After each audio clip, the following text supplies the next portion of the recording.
IITians का नीट और जी का परफॉर्मेंस आपने सुनाई है। अब IITians ला रहा है 9th और 10th के लिए school plus, specially for school section. Raina Wadkar 92.40%, Mohammed Fuzail Khan 91.60%, Rabia Gire 89%, Khan Sumbul 88.80%, Shah Tarannum 82.80%। SSC 2024 का ये स्कूल प्लस का रिजल्ट है। लिमिटेड सीट्स अवेलेबल है, एडमिशन ओपन है 9th और 10th के लिए।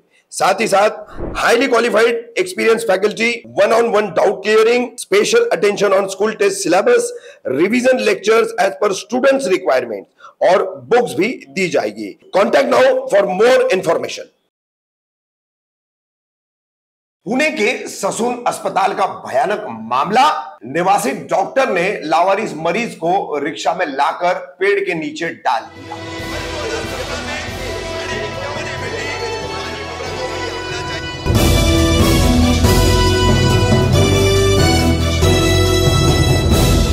कामदार हिंदुस्तानी रिपोर्टर में आपका स्वागत। पुणे का ससून अस्पताल ड्रग्स माफियाओं को पनाह देना और वहां से उनका कारोबार चलाना, जिसके चलते चर्चाओं का केंद्र बना था। ससून में कई तरह की लापरवाहियां और अनियमितताएं सामने अक्सर आई। एक और मामला ससून अस्पताल का पुणे का सामने आया है। गत सोमवार 22 जुलाई को यहां से एक रिक्शा चालक है शहर का रितेश गायकवाड़, उसी के रिक्शा में एक दोनों पैर कटे हुए लावारिस मरीज को निवासी डॉक्टर आदिनाथ ने रिक्शा में डाला और उसे विश्रांतवाड़ी के एक सुनसान इलाके में बड़ के पेड़ के नीचे इस मरीज को इस डॉक्टर ने ला करके डाला। अब ये पूरा मामला इस रिक्शा चालक ने, जो कि वंचित बहुजन आघाड़ी का कार्यकर्ता बताया जाता है, जिसका नाम है रितेश गायकवाड़, इसने लावारिस मरीजों के लिए काम करने वाले सामाजिक कार्यकर्ता दादा साहब गायकवाड़ से संपर्क किया, उन्हें बुलाया, पुलिस को भी सूचना दी गई, पुलिस भी आई। अब यरवाड़ा पुलिस स्टेशन में इस संबंध में अपराध दर्ज किया गया है। पुणे के ससून अस्पताल के नवनियुक्त डीन एकनाथ पवार ने इस संबंध में क्या कहा वो भी हम आपको दिखाएंगे। और फिलहाल डॉक्टर आदिनाथ को इस मामले को लेकर सस्पेंड किया गया है, निलंबित किया गया है। लेकिन एक डॉक्टर जिसे भगवान का, ईश्वर का रूप माना जाता है और मरीज को जो है उनके हवाले किया जाता है ताकि उनकी जिंदगी बचे। लेकिन यहाँ पर देखिए, एक जो मरीज है वो जून माह में यहाँ पर भर्ती किया गया था, बस उसके दोनों टांगों पर से चली गई थी, दोनों पैर उसके काटने पड़े। और ऐसी हालत में अगर ये मरीज मानसिक रूप से असंतुलित होकर कह रहा है कि मुझे छोड़ दो, घर जाना है, तो क्या कोई डॉक्टर उसे इस तरह से उसके घर की बजाय लावारिसों की तरफ फिर से फेंक सकता है और डॉक्टर के पेशे को कैसे बदनाम कर सकता है? तो डॉक्टर आदिनाथ भले ही सस्पेंड हो गया है, लेकिन पुणे के ससून अस्पताल का जो विवादों का नाता है और गलत कामों का नाता है, वो इस घटना के जरिए बदस्तूर जारी है।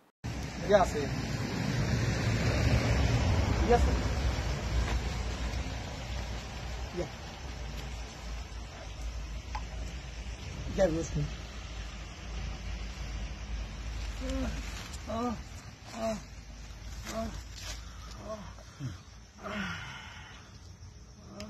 अच्छा प्रकार ससून हॉस्पिटलचे ते डॉक्टरांचं नाव वगैरे सांगा।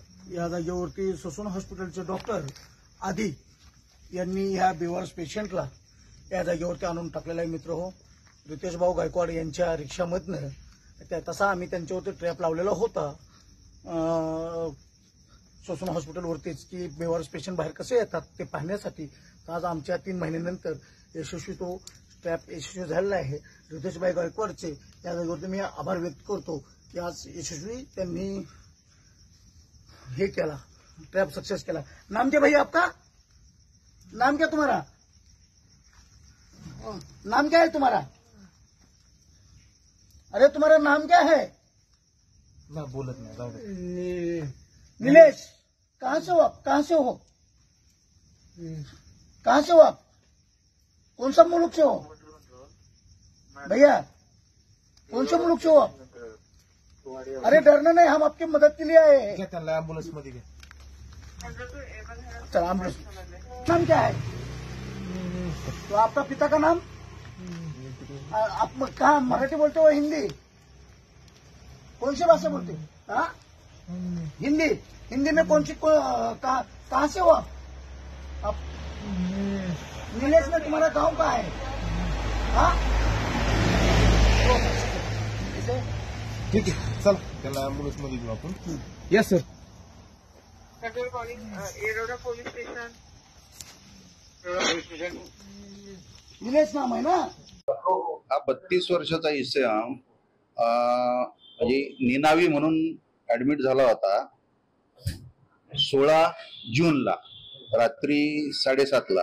ह्या रुग्णाला 108 नंबरची जी ॲम्ब्युलन्स असते ती घेऊन आले होते. ह्या इसमाचा ऍक्सिडेंट झाला होता. बस त्याच्या पायावून गेली होती रनवर आणि त्यानंतर 108च्या ॲम्ब्युलन्सनी त्याला घेऊन आले होते 16 जूनला. त्याला आपण भरती करून घेतलं आणि त्यानंतर सगळं बघून प्लास्टिक सर्जरी आणि ऑर्थोपेडिक वाल्यांनी त्याचे उपचार केले आणि 16 तारखेलाच त्याच्यावरती शस्त्रक्रिया करण्यात आली आणि सर्व उपचार करण्यात आले.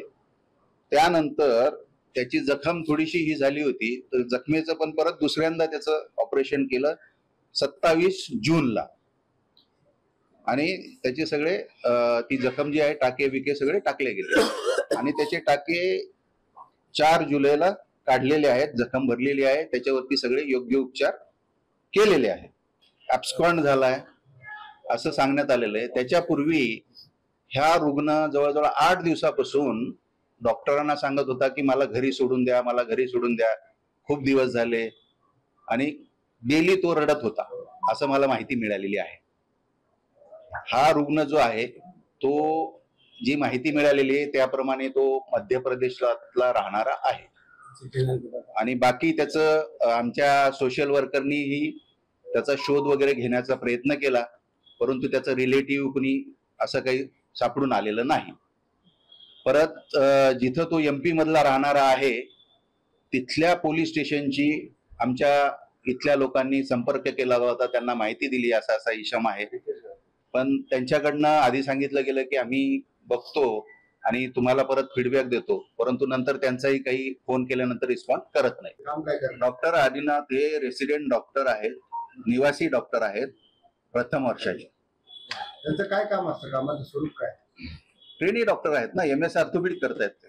अशा पद्धतीनं रुग्ण नेऊन फेकून देतात हे योग्य आहे का? नाही, असं जर त्यांनी केलेलं असेल तर अत्यंत चुकीची गोष्ट आहे आणि त्याच्यावर कारवाई करण्यात येईल आणि त्याला नाही इमिजिएट आपण सस्पेंड करतोय ना त्याला. ते काय धक्कादायक त्यांच्याकडे ते जे बोललेलं आहे ते त्यांच्याकडे ऑडिओ व्हिडिओ आहे की असे आम्ही वारंवार असे आम्ही असं करतो. हे रिपीट करताय तुम्ही.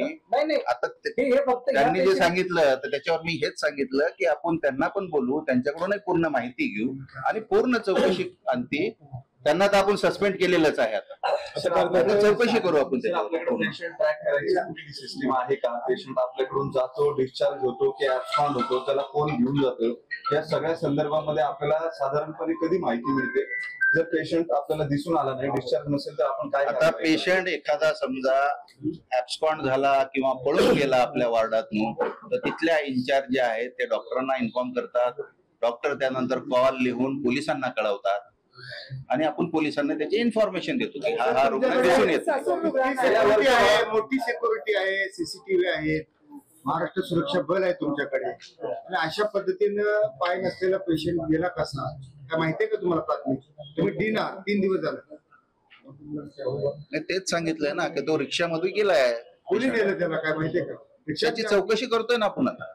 सर, ही एक केस झाली ससून रुग्णालयामध्ये. असे किती बेवारस रुग्ण आहेत ज्यांची आता ट्रीटमेंट चालू आहे आणि त्यांच्या फॅमिली पर्यंत पोहोचण्याचा 16 जूनला तो ऍडमिट झाला तर त्यांच्या आपण बऱ्याचशा रुग्णांना, ज्या रुग्णांना नातेवाईक नाही, आमचे मेडिकल सोशल वर्कर त्याची माहिती घेऊन त्यांना गावी किंवा त्यांचं जे काही ठिकाण आहे तिथे आपण त्यांना पोहोच करतो. हे आमचे मेडिकल सोशल वर्कर कित्येक वर्ष ते काम करतात. प्रोसिजर आहे. सर, शेवटचा प्रश्न, हा जो व्हिडिओ समोर आले, जी घटना समोर आली त्याबाबत आणि तुम्ही काय कारवाई करणार आहे याबाबत थोडक्यात सांगा. आपण इमिजिएटली त्या डॉक्टरला सस्पेंड केलेलं आहे आणि त्यांची सखोल चौकशी लावलेली आहे. काय घटना समोर आली तुमच्या? आजच आता चौकशी समिती लावली ना.